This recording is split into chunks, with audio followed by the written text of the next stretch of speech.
rebuilding. A lot of Broncos fans thought that the Broncos trade of Bradley Chubb on Tuesday at the NFL trade deadline meant that they were rebuilding. Sayre, Bedinger, and myself provide some insight as to why that is not the case for this Broncos football team. We take a look at how the Broncos can maybe use the first-round pick they got from the Miami Dolphins in the 2023 NFL Draft. Plus, you get some Broncos bye-week outlook on several players and some potential changes for this team, all in today's brand-new episode, Locked on Broncos. You are Locked on Broncos, your daily Denver Broncos podcast. Part of the Locked on Podcast Network. Your team every day.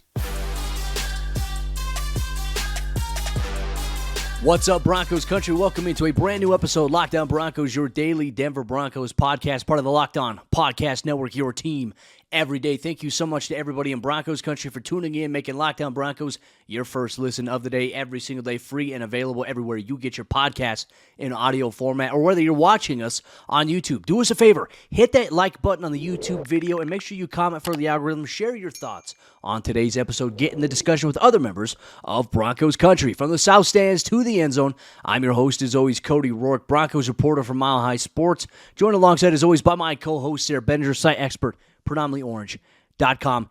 Coming on the heels of the aftermath of the Bradley Chubb trade to the Miami Dolphins, which netted the Broncos a 2023 first-round pick and a 2024 fourth-round pick, there are a lot of questions. And Sayre, Twitter was very, very interesting, right? Because when news happens or any event that happens with the team, you get some emotional responses. But I saw a lot of tweets, and I'm sure you did as well, that people were suggesting that this move with the Broncos trading Bradley Chubb means that they're rebuilding. This simply is not the case. So let's talk about it. Hang on, Cody. I just got to get the eyeballs out from back, the back of my head here from rolling them so much of all the stuff that I read about this rebuilding nonsense. No. Okay, let's just rewind here. Okay, 6-7 months ago, back to February, March, April, the time of the draft. Let's go back in time a little bit and let's just revisit the things that we talked about back then. We're hearing about Baron Browning transitioning to the edge position, and we're seeing, Randy Gregory get the big money free agent contract, and the Broncos, they used their top draft pick on Nik Bonitto, which a lot of fans called for, by the way. A lot of fans wanted the team, even after all the moves, they wanted the team to draft Nik Bonitto. Cody, I seem to remember discussing with a lot of people that wanted Bradley Chubb to be traded regardless of where the team was at. I think George Paton, he said it in his press conference. He addressed the media after the trade deadline, and he said, and what else is he going to say, right? But I think he means this, and I think it would have been true either way. He said, regardless of the team being 3-5 or 5-3, he would have made this trade anyway. And I think that there's validity to that, right? Because the Broncos are in a position where Baron Browning has played so well, he should be in the starting lineup. Randy Gregory, obviously, he's a big money free agent acquisition. He's going to play. Nik Bonitto playing well these last couple weeks. Maybe the Broncos are feeling internally like there's some acceleration on his development there. And then you obviously got Jonathan Cooper and now Jacob Martin factoring into the rotation. There's no rebuilding here. This defense is still going to play very well as a unit. And to me, Cody, I think that if the Broncos were rebuilding, you don't go out and make a trade for Russell Wilson. You don't keep Jerry Jeudy and KJ Hamler. You don't keep Albert Okwuegbunam, who we could talk about later on. You don't keep all these other pieces if you're rebuilding. You blow the thing up. The Broncos didn't blow the thing up. They traded a guy that everyone could see from a million miles away. Hey, this is a possibility, right? If nothing else, it's a possibility and a realistic one if the guys behind him play well, which to this point they have. And I think to your point as well, you don't trade for Russell Wilson and all of a sudden enter a rebuild period anyways. That just simply doesn't make sense. That would be almost admitting organizational failure if that were the approach, and that's simply not for George Paton and the Broncos. But I feel like George Paton also in his media press conference also kind of gave a little bit of insight as to where the focus is. He already knows the defense is playing at an elite level. He's not worried about the defense. He says that the team has some holes on the offensive side of the ball that they need to fill, which, could the emphasis be in free agency? And I think ideally, what are those big holes, Sayre? I mean, when I look at it, I'm looking across the board. Denver's got their quarterback. Maybe running back right now is a question with Javante's health and whether or not he's going to be ready for the season. I don't think that's what he was talking about. Tight end, I think Denver's got Greg Dulcich right now. Wide receiver, you're going to have Tim Patrick back. You have KJ Hamler. You didn't trade Jerry Jeudy. You have Courtland Sutton I don't think he's talking about the wide receiver position. To me, I think everything is signified on the offensive line, which I believe that in free agency and potentially the NFL draft, I think George Paton is going to go all in on fixing the Broncos' offensive line. Did you get that vibe when you heard him speak as well after the trade deadline? I think absolutely that's going to be an area of emphasis because over the first 2 years, it really hasn't been, and I always like to keep an open mind as it relates to the first round pick. And I know you do too, as well, Cody. We talked about that even this past year, going all the way up to the days leading up to the draft.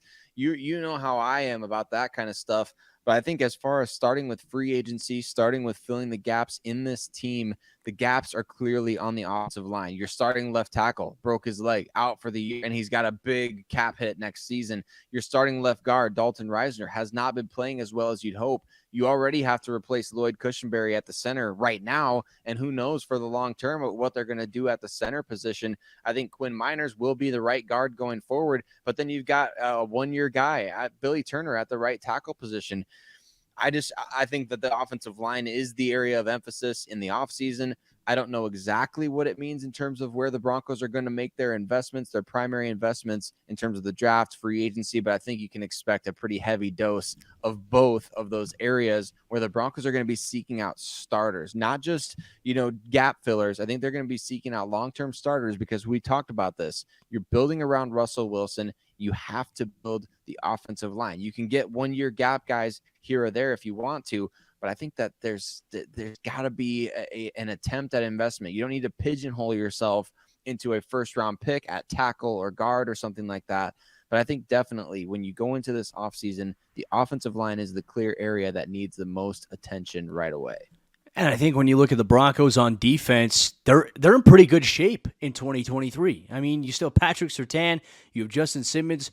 Ideally, Caden Stearns will be expected to step into that starting role right next to Justin Simmons. Linebacker, you're still pretty good. You have Josie Jewell and Alex Singleton here once again, and you still have Jonas Griffith as well. And then you're going to have these edge rushers, Randy Gregory, Baron Brown, and so on and so forth. You have DJ Jones locked up. They could bring back Mike Purcell on another 1-year or 2-year deal potentially there.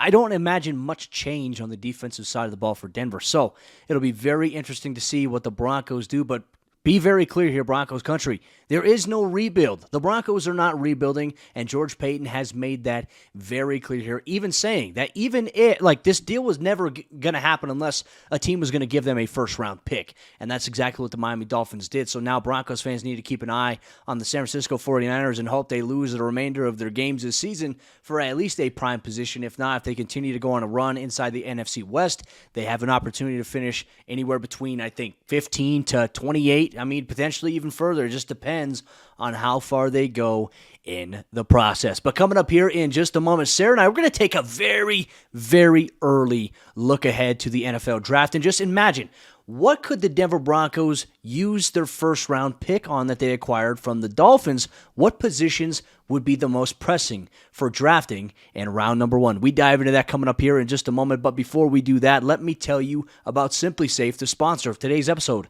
Locked On Broncos. And did you know that over the holidays, property crimes like burglaries and package theft spike nationally? That's why our friends at Simply Safe Home Security are offering 50% off their award-winning security system so that more families can feel safe and secure this holiday season. Order your Simply Safe system for half off today and enjoy advanced security and greater peace of mind this holiday season. And here is why I love it. Simply Safe, they were named the best home security system of 2022 by U.S. News and World Report, a third year in a row for them. And in an emergency, 24/7 professional monitoring agents use Fast Protect technology exclusively from Simply Safe to capture critical evidence and verify that the threat is real so that you can get priority police response. Simply Safe is home security with advanced sensors for every room, window, and door, HD security cameras for inside and out, smarter ways to detect motion that alerts you when a threat is real, and even hazard sensors that detect fires, floods, and other threats to your home. With a 24/7 professional monitoring service that costs less than $1 a day,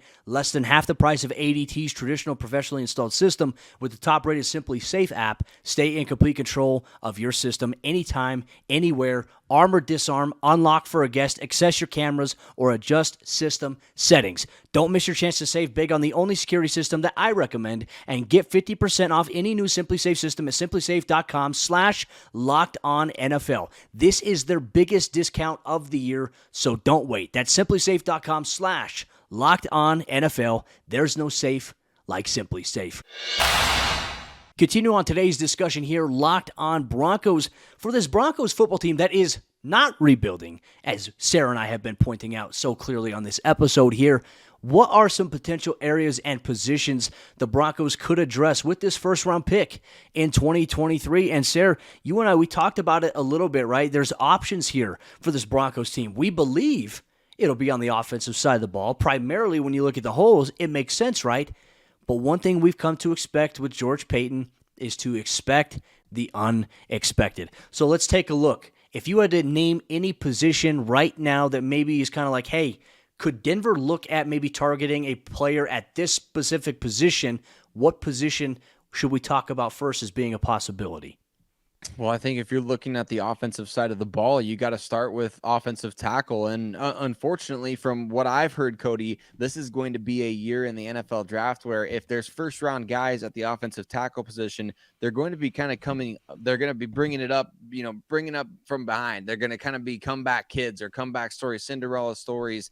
It might be kind of slower developing in terms of where the NFL draft community is at right now, kind of catching up to maybe where the NFL community is at, because right now there's just a couple of guys projected to go first round. So I think one thing is you look at the Broncos have an obvious need at tackle, but does the NFL draft line up with that need? That's a really big question every single year. But obviously, Broncos fans, we got to do some research on who these first round potential prospects are now, because for the longest time, we haven't been expecting a pick until late day 2, really being able to wait and just kind of sit and hopefully Russell Wilson does really well and the Broncos do really well and we don't really care about the picks. Well, that's changed in recent weeks. The Broncos are 3-5. You look at the offensive tackle position first there, Cody. The kid out of Northwestern, Peter Skoronski, is the guy that I hear the most about, but I don't know necessarily the depth of this class at the top at offensive tackle. But I think that's where you look to, kind of start things off. If you're saying where are the Broncos going to go in the first round, you're obviously thinking tackle, because that has been one of the primary areas of need. And now your best starting tackle has a broken leg. He's recovering. We don't know his contract situation, how that's going to play out next year. So I think you start at offensive tackle.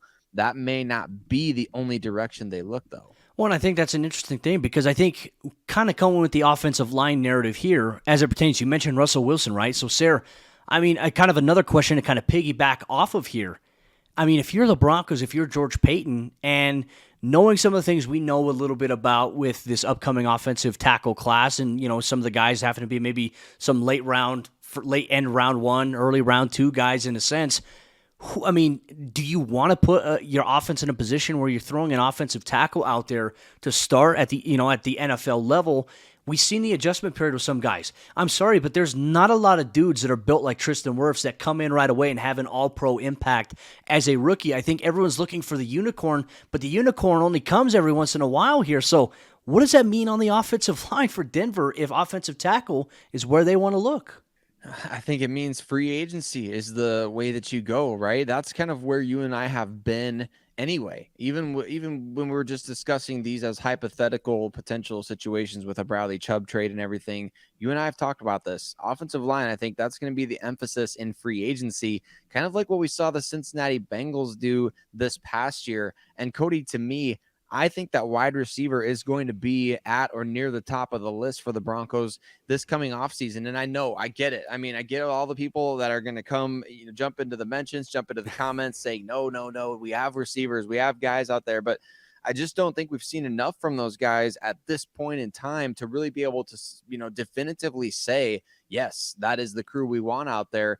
I love the receivers the Broncos have. I hope Tim Patrick comes back from the ACL 100% and absolutely balls out next year. I hope Cortland Sutton fixes whatever's going on right now with the drops. I hope that Jerry Jeudy can get properly incorporated into the offense and become a go-to guy. Same with KJ Hamler. We hope all that stuff is going to happen, but we also saw with the Cincinnati Bengals, they did not have a receiver need back in, last year's draft. They take Jamar Chase. He's become an immediate difference maker in the biggest of ways. I mean, even the Minnesota Vikings a couple years ago, they may not have really needed a receiver that badly, but when a player like Justin Jefferson falls into your lap, you have to take him. So to me, that's where a lot of the best players coming out of college right now, a lot of the best players are wide receivers. It can help your team right away. For the first round hit rate on wide receiver right now is extremely high. So it would not surprise me if the Broncos go offense in round one. If it's not offensive line, it may be receiver, because that is a premium position in today's NFL. Well, we saw it in the NFL draft this past year. I mean, the amount of trades we saw to get wide receivers in round number one was astronomical in a sense. And I agree with you. I mean, Sarah, I would not be shocked, because that seems like a type of George Paton thing. Nobody expects us to go with receiver. Like when you look at our receiver room, we got all these guys. No one would expect it. And then he would do it. I could totally see that there. I'm going to be a little bit different, though. Let's say that they do look on the defensive side of the ball, right? Because I think ideally, you don't want to address your biggest need in the NFL draft, right? If you do, you're usually a bad football team. I think George Paton historically has shown he will address the biggest need in free agency, and then he'll give the best player available that gives the team added benefit. Another position to look at is cornerback, Sarah. I mean, we're talking about the difference between Damari Mathis, a round 4 guy, versus, a first-round potential cornerback in this upcoming NFL draft class. We mentioned Ronald Darby had torn ACL. He's going to have to come back from that. Denver could look to move on from Ronald Darby after this season. And when you look at the depth behind just Patrick Surtain and Damari Mathis, I mean, Sarah, it's not very promising on the outside, right? So for me, cornerback could be yet another position the Broncos take a look at in the NFL draft here. But I was also bringing up some free agents as well. I was looking at Spot Track, and I was looking at just available right tackles this upcoming free agency period.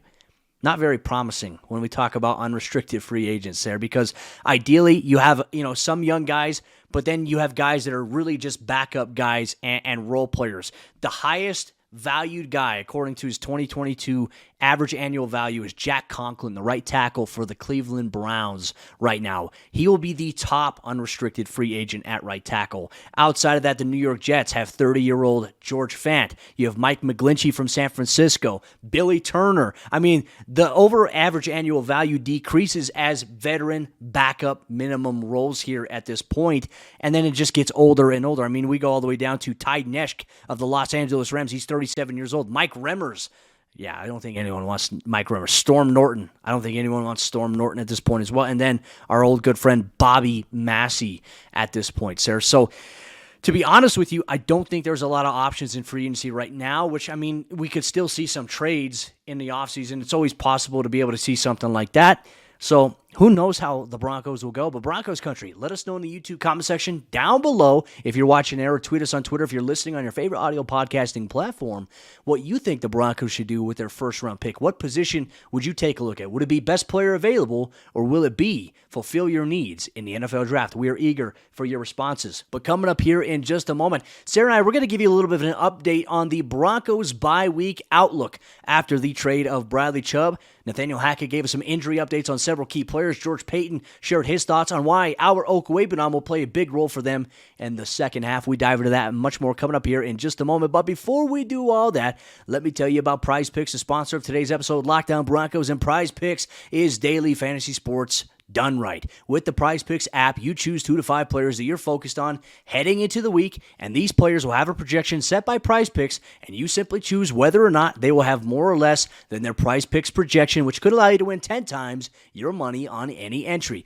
There's no competing against other people. It's just you versus the projections available. So download the Prize Picks app or go to prizepicks.com to sign up and play daily fantasy sports, and first-time users can receive a 100% instant deposit match up to $100 with promo code Locked On. If you deposit $100, Prize Picks will give you $100. If you deposit $50, Prize Picks will give you $50. Don't forget to enter promo code Locked On at sign up for an instant deposit match up to $100.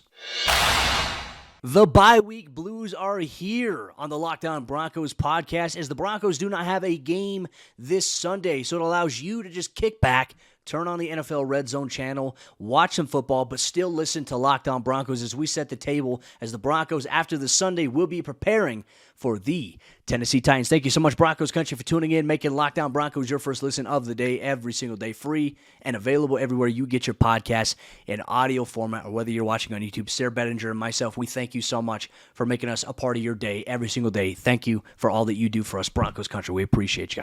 All right, Sayre. The bye week blues, right? Usually nothing is happening, but before the bye week even kicks off, the Broncos, they're now officially off for the entire week.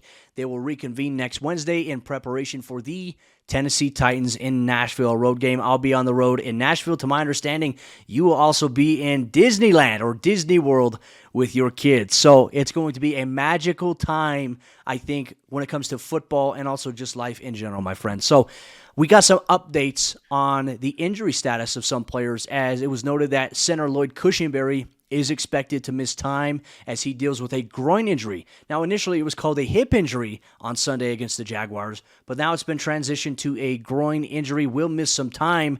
So now this means that Graham Glasgow will be the team's center, potentially, more than likely. I mean, at least on paper, unless Denver says, hey, we're going to go with Wattenberg here or this guy here. Glasgow, I think, it's shown in Sunday's game against the Jags. I felt like he did a really good job, provided a little more solidarity, and is a little bit stronger than what we've seen from Lloyd Cushenberry.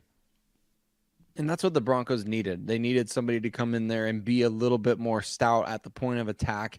I think that you're right, man. It's a terrible injury for Lloyd Cushenberry. To me, when I was watching it live, Cody, it looked to me like he had did the splits out there. So I can't imagine that felt very good, especially with somebody probably falling on him or something like that. So hopefully, well wishes to Lloyd Cushenberry. Obviously, we wish him well. We want him to be healthy. We don't want him to be injured. I mean, there's a number of people out there that will make crazy comments like they were happy to see him go down because the offensive line got better. I think that's just ridiculous. We got to be better than that. So hope that he gets well soon. But yes, Graham Glasgow did come in, and it looked like he made the offensive line a little bit better in the interim. It just felt that way. And I think he's played center before, right? With Detroit, he played center. He played both guard positions, even said he could play a little right tackle if need be. So I think that versatility has kept Graham Glasgow on this roster. And now it could really help the Broncos' offensive resurgence in the second half of the season, because he's going to be the guy now in charge. After Lloyd Cushenberry, he spent the entire offseason working with Russ, snapping to Russ. Now it's going to be Graham Glasgow, who spent the entire offseason maybe rehabbing, maybe kind of not knowing exactly what his role on the team would be. Now we have a solidified situation for him. And I think he's going to thrive, Cody. I mean, he's a big money free agent pickup. The Broncos obviously didn't get quite the return from him that they wanted, but I think he is going to come in and do a good job at the center spot. And I don't think he's going to be given that job back. Well, and he has restructured his contract twice during his tenure in Denver to give them flexibility, which I think speaks to how Graham feels about Denver. And I think that George Paton values that as well. I mean, he's been willing to make that sacrifice, and I think maybe George Paton understands that. So I'm excited to see what Glasgow can do at the center position, if he can provide, more consistency there than what they've been getting so far here. And we'll see how it benefits or impacts Russell Wilson in any way, shape, or form. But for having to be thrown into the game, late and have to come in and adjust, I thought he did a really good job. We will see if he can continue to build on it. But after George Paton met with the media on Tuesday following the trade deadline, he was asked a question about the health status of guys like Baron Browning, Randy Gregory, if he expects them to be back by the time that they take on the Tennessee Titans. And Paton said that he expects, there's a chance, and more than likely he expects Baron Browning to be ready to go against the Titans, but he said Randy Gregory may need more time. So that means we could see Baron Browning, Jonathan Cooper, we see Baron Browning, Nick Bonito, and then a combination of those guys and Jacob Martin. But how do you embrace this? Because, obviously this is the gamble we talked about with trading Bradley Chubb. You have no guarantee, no timetable on when Randy Gregory may return, but obviously, Denver's got the first-round pick. What do you expect out of this situation? I think it's going to be interesting to watch, hopefully fun to watch. That's what we're hoping for here, right? Because you want to see Baron Browning at full strength out there. You do not want to see him out there playing injured and tweaking something, because even dating back to his time at Ohio State, there's been a history of some injury issues with him. He had some in his rookie season as well. So I think the Broncos have to be careful with Baron Browning. But at the same time, if he's ready to go, just cut that guy loose, man. Absolutely get him out there and put him out there with the likes of Nick Bonito, who we saw. I mean, Zach Seegers, your good friend over there at Mile High Sports, he tweeted out the Broncos pass rush win rates for their edge guys. And you see these guys, this list of players. I mean, it's impressive to look at when you look at these pass rush win rates. That say that fast, 5 times, by the way, at those of you watching and listening. Pass rush win rates, it's fun. It's really cool to be able to see these guys out there all contributing at a high level. So I feel like even if Jacob Martin has to play against the Titans, Cody, he's a guy, he has no less than 3 sacks in a given season of his NFL career. He's capable of going out there and applying pressure. Just ask Brett Rippon in the locker room next time you see him how he feels about Jacob Martin, because I saw a picture. I mean, he got decked by Jacob Martin just a couple weeks ago. So I know that these guys can bring the heat, and we know Ejiro Evero, if he's not getting it with 4, who's he going to send? Alex Singleton, Josie Jewell, Jonas Griffith. He's going to send all those guys and get pressure one way or another. So I think in terms of the pass rush, we don't have to worry because those guys have been so effective on a per snap basis. Not to mention, how about Draymond Jones, man? I mean, he's right there with the NFL leaders in sacks among interior defensive linemen. Pretty soon, Cody, hopefully it takes him a little bit longer to get to work because his truck is so full of money bags. Well, I hope so, but that's the hope. But I think the Broncos are going to be okay. That's the plan there. And to your point about Draymond Jones, I believe, 5.5 sacks for him so far on the season? And I think he trails only Quinnen Williams as the defensive interior guys. I think he has 6. Quinnen Williams does. So, I mean, he's half a sack away from the lead there. Aaron Donald doesn't have that right now. So, hey, Draymond Jones, could he be the next big thing here? That's a huge question. George Paton did say that they plan on addressing and maybe taking care of Draymond in the offseason there. So we'll see how it all goes. But Broncos country, that'll wrap up today's episode. Lockdown Broncos, free and available everywhere you get your podcasts or whether you watch on YouTube. Tomorrow's episode of the show, Sayre and I, we're going to dive a little bit deeper into this team. We're going to look at some other angles, as George Paton has also mentioned, Albert Okwuegbunam, and how he's going to have to help them, and they're going to have to rely on him in the second half of the season. What does that mean, and how can the Broncos do it? Or is this something that's a plan by George Paton for Nathaniel Hackett? Or is it just GM speak? We dive into that, plus some other scenarios as it pertains to the bye week blues. You get that here on tomorrow's brand new episode, Locked on Broncos.